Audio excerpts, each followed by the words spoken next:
Okay, today we're working on Kuo Lien Ying's fifth road form of his Northern Shaolin Tantway. As stated in previous videos, this form is fairly rare because it was only passed down through direct students. Some of the other branches didn't carry his Shaolin forward, so this is the only place that you probably will find this form. And we've been going through lines 1 through 4, and today will be 5. Each line has a different attribute, and 5 is no different. 5 is the only line that has a zigzag pattern. So you're doing one cycle one way, and then you kind of zigzag back and forth. Also, 5 is the first form that teaches basically simultaneous block and punch, which is a concept that runs through many Kung Fu's, Wing Chun especially, but in Shaolin, this would be the first time you see a simultaneous block and punch in the Tantway. And also this particular line and the way that Sifu taught it is very similar to me to Xingyi, the element of fire, Pao. So we'll go over the line. I will do the line first, and I'm going to have to rearrange the camera because the way that I'm going to have to film the presentation of the video will have to be broken up because the camera angles to show the zigzag pattern.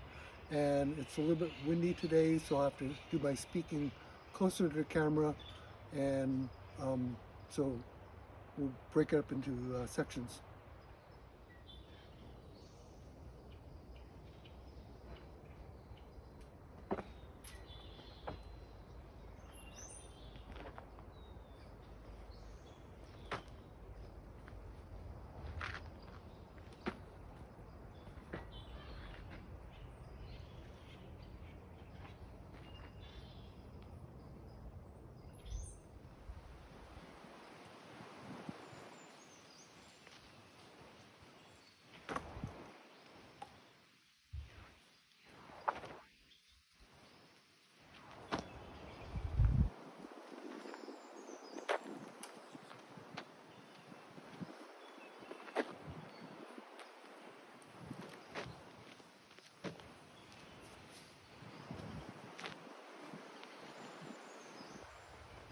So the beginning position will be going back this way. So I start facing you from the opening position, the crane and the uppercut.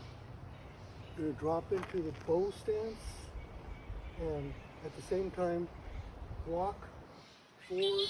Remember to keep the elbow low to protect your rib, and punch. This will be a vertical fist punch, and it'll be simultaneous. From here, make sure that you project the power from the turn of the waist into the punch.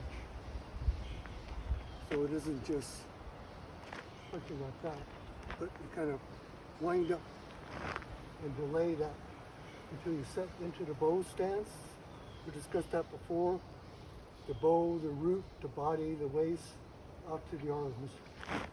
So in the very first presentation, you're going to punch vertical and block. Again, one more time. From here, and also the line of the action will be on a slight diagonal. It'll be not more than 45, but definitely not straight. You could do the line straight if you're in a narrow hall, but for normal practice, if you have space, you want to practice zigzag because there's some turning involved in form for your practice. And from here, I'm going to block and punch simultaneously. From here, it's a block down, like we did in line 1. And then it's going to be a straight leg kick, and then the kick comes back down to center. And then stepping forward. So you're going to kick, come back to center, and move forward into the punch. Again, block and punch, block down, kick, step.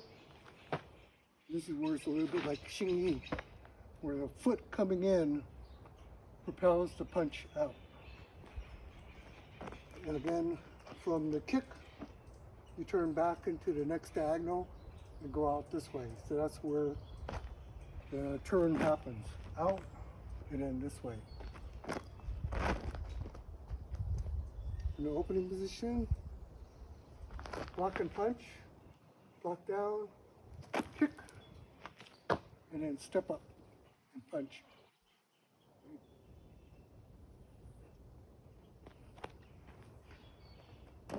One more.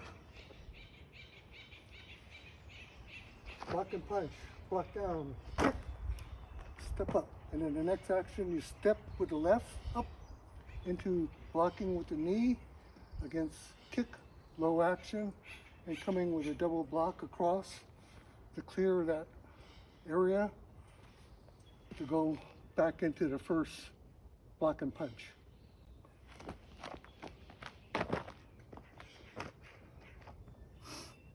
Go up, block and punch, block down, kick, change direction, punch, come up, block and punch. That's one section from the opening, diagonal, low stance, block down, kick, change direction, come up, clear, block and punch. From here, you're going to block down, kick, and again change direction. So that would be the beginning of the second cycle. Okay, one more time so you can see from this forward angle. Then we'll go back to the side angle for going into the second cycle.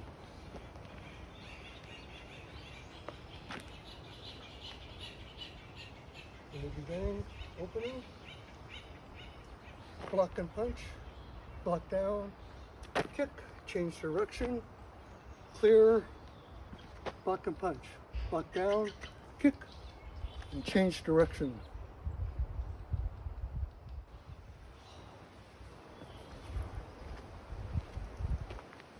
Again, for the demonstration purposes, I'm doing fairly slow, like stance work training to show you each particular move. But as you get it more into the flow, there's a couple of things I want to point out to you to emphasize in your transitions and your power circuit. Again, we talked about the fact that from here, we want to get that energy ready to expand when I sink it to the bow and do the punch and the block. And so there's a little bit of a wind-up that happens before we do the punch. Don't just go directly into the dead punch. Take the rotation to add power and the sink of the bow stance to gain that power. From here, when you block down and kick, after the kick, when you step forward, is when you going to generate that power. And again, the foot coming up dictates the power output to that fist going on the diagonal. So you're going to take that kick, come back in, generate the power, and shoot out. So if you're emphasizing the flow training, that's something that you're going to work on. From here, block. It's all in the timing of how you step up. And one more time. Kind of wait. See that? Boom, like that. One more time. Here. Boom. When you come up to gather the closing to protect, again, you're winding it up so that you shoot out. So whereas an initial opening, you're going into the block and punch from that opening, it's going to look different from here, because from here you're stepping up and then now you're doing a block and punch opening out again. So again, like the other lines, the first movement will get you into the proper position, and then after that, it might look different from the beginning. So this is only in the first movement that you go in like that. After that, that power from that block and punch will come from that wind up. So the three elements of the flow and power circuit will be that wind up into the punch, the kick, wait, and then again coming up the wind up into the punch again. So if you're working on flow training, those are the three elements you want to work on.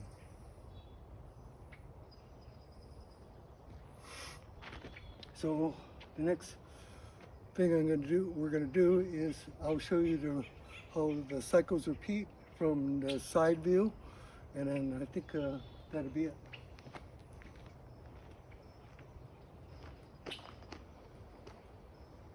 So from the opening, block and punch, block down, kick, change diagonal, step forward, punch, step up, block and punch, block down, kick, change direction, up.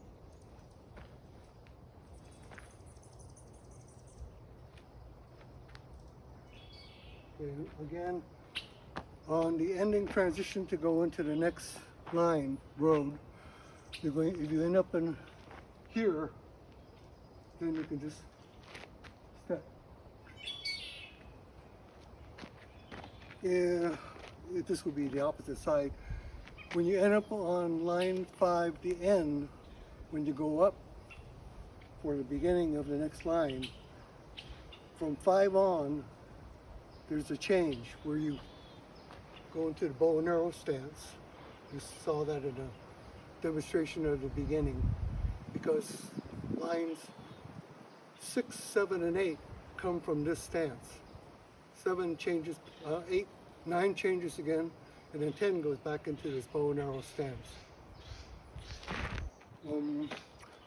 This is the first time the stance, the horse, the ma, is presented in the tantway. We've been using the bow stance, the falling stance, step out, but here in the ma, the horse, northern horse, that we went through in the postures comes into play. And we call this the bow and arrow because if you've ever shot Asian archery with a thumb release, it looks very much like this with a thumb release. We'll talk about that more in another video.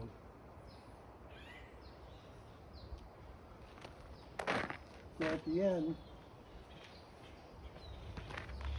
it looks like that. And then beginning of line 6 will come off of that.